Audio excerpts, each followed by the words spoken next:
এখানে আমাদের 2-3 দিন বাদে ঈদ হবে, তো ঈদের দিনও আমাদের ডিউটি করতে হবে। আসসালামু আলাইকুম, কেমন আছেন সবাই? অ্যাকচুয়ালি আজকের যে বিষয়ে কথা বলতে চাচ্ছি সেটা হচ্ছে এখানে আমি আমার ওই যে এজেন্টের হাত ধরে আসছিলাম দুবাইতে, তার সাথে আমার পরিচয় অনেক দিন ধরে। তো আমি বেশ কিছু ভিসার কাজ করতেছি, অলরেডি কয়েকটা লাগাইছি ভিসা। তো যারা দুবাইয়ের ভিতরে আছেন, যদি ভিসা লাগাইতে চান, যারা ক্যান্সেলেশনে আছেন, তাহলে যোগাযোগ করতে পারেন, ঠিক আছে? কারণ জেনুইনলি কাজ করে দিতে পারবো, সমস্যা নাই।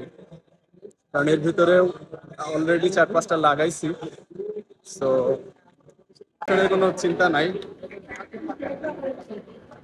আর যেটা কথা, তারা বাংলাদেশ থেকে আসতে চাচ্ছেন, যদি বাংলাদেশ থেকে আসতে চান তাতে সর্বপ্রথম একটা জিনিস বলবো, যেহেতু আপনি বাংলাদেশ থেকে আসতে চাচ্ছেন, আপনার প্রথমে ভেবেচিন্তে আসতে হবে আপনি কেন আসছেন আর কিসের জন্য আসছেন। কারণ বাংলাদেশ থেকে যখন মানুষজন আসে দেশে, তখন মনে করে যে আমি একেবারে বাংলাদেশ থেকে ওই দেশে যেয়ে অনেক কিছু করে ফেলবো বা সোনার হরিণ নিয়ে নিব, এমনই কিছু একটা। কিন্তু এখানে আসার পরেই আর কি রিয়েলিটিটা বোঝা যায় যে এখানকার রিয়েলিটি কি। তো সর্বোপরি যেটা বলতে চাচ্ছি, বিদেশ, একটা কথাই আছে না যে যেখানেই দেখিবে ছাই, উড়িয়া দেখিও তাই, পাইলেও পাইতে পারো মানিক রতন। তো এখানে বিদেশটা অনেকটা তেমনই হয়ে গেছে। যদি আমি দুবাইয়ের কথা বলি, তা দুবাইটা এখন অনেকটা তেমন হয়ে গেছে। মানে এটা অ্যাকচুয়ালি ছাইয়ের মতন, যদি আপনার কপালে লেগে যায় তা মানিক রতন আপনিও পেতে পারেন, আর যদি না লাগে তো ওই ছাই আপনার হাতে থাকবে। মানে এই কথাটা বলার বিষয় হচ্ছে, আমারই দেখা চোখে অনেকে ইনকাম করতেছে, কেউ মাসে 1.5 লাখ, 2 লাখ, এমনকি মাসে 3 লাখ টাকাও ইনকাম করতেছে। আবার আমারই দেখা চোখে অনেকে ইনকাম করতেছে অনলি 30,000, 40,000, অনেক কষ্ট করে। তাই তো এই জন্যই বললাম যে যারা আর কি বিদেশে আসতে চাচ্ছে বাংলাদেশ থেকে, তাদের এই চিন্তাটা করে আসতে হবে যে আমি কোথায় যাচ্ছি, কেন যাচ্ছি। নিজের ভিতরে সেই আত্মবিশ্বাসটা নিয়ে আসতে হবে। যদি নিজের ভিতরে আত্মবিশ্বাস নিয়ে আসতে পারেন তাহলে ঠিক আছে। কারণ এখানে কেউ কিছু করে দিবে না, সব আপনাকেই আপনার রাস্তা তৈরি করতে হবে। তো অ্যাকচুয়ালি আমি ভিসার কাজ শুরু করছি। তো অনেকে অনেক রকমের সিস্টেম আছে ভিসার কাজের ভিতরে। একটা আছে দালালি সিস্টেম, আর একটা আছে আছে বিনা দালালি।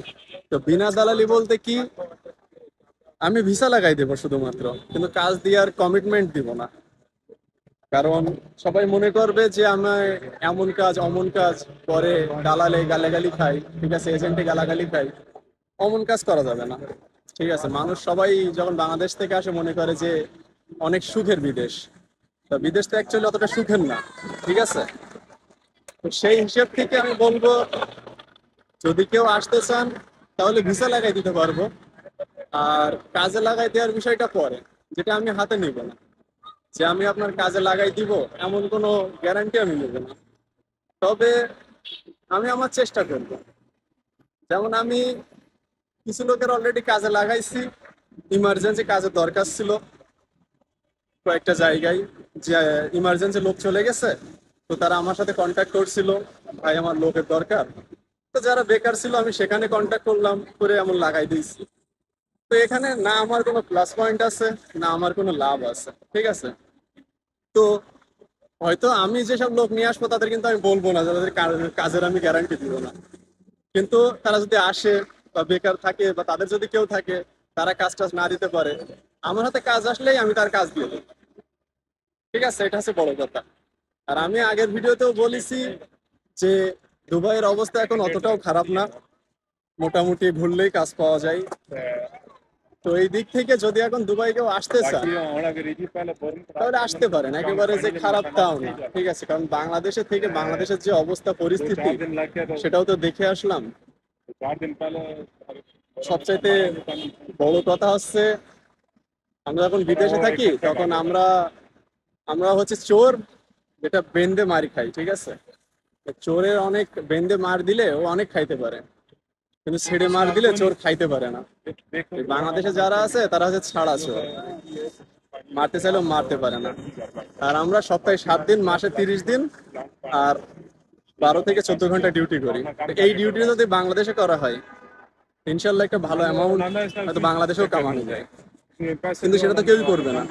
বাংলাদেশের এই সুতা দেখাবে, একদিন ওই সুতা দেখাবে, একদিন কাজে যাবে তো 3 দিন কাজে যাওয়া হবে না, আজকে এই খেলা তো কালকে ওই খেলা, এমন সিস্টেম আর কি। তো এখানে আমাদের 2-3 দিন বাদে ঈদ হবে, তো ঈদের দিনও আমাদের ডিউটি করতে হবে। আজকের অলরেডি বসের সাথে কথা হয়েছিল যে বস, এত তারিখে তো ঈদ, 3 দিন বাদে ঈদ, তো ঈদের দিনকে কোনো স্পেশালিটি আমাদের জন্য আছে কিনা।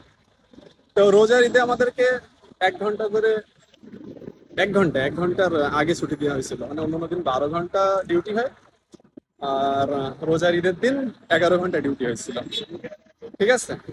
তো যখন 11 ঘন্টা ডিউটি হয়েছে, তাহলে ওর 1 ঘন্টার কি দরকার ছিল? এই হচ্ছে সিস্টেম। তো আমাদের হয়তো কুরবানির ঈদে হয়তো 12 ঘন্টায় ডিউটি করতে হতে পারে, 1 ঘন্টাও দিবে কিনা তার কোনো ঠিক ঠিকানা নেই। মানে এতে তুমি কাজ করলে করো, না করলে নাই, কোম্পানির কিছু আসে যায় না, কিন্তু কোম্পানির রুলস, তোমাকে কাজ করতেই হবে। এই হচ্ছে সিস্টেম।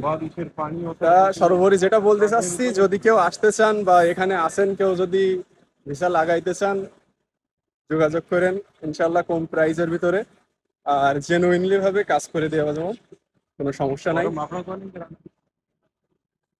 ওকে, বাই, ইনশাল্লাহ ভালো থাকবেন।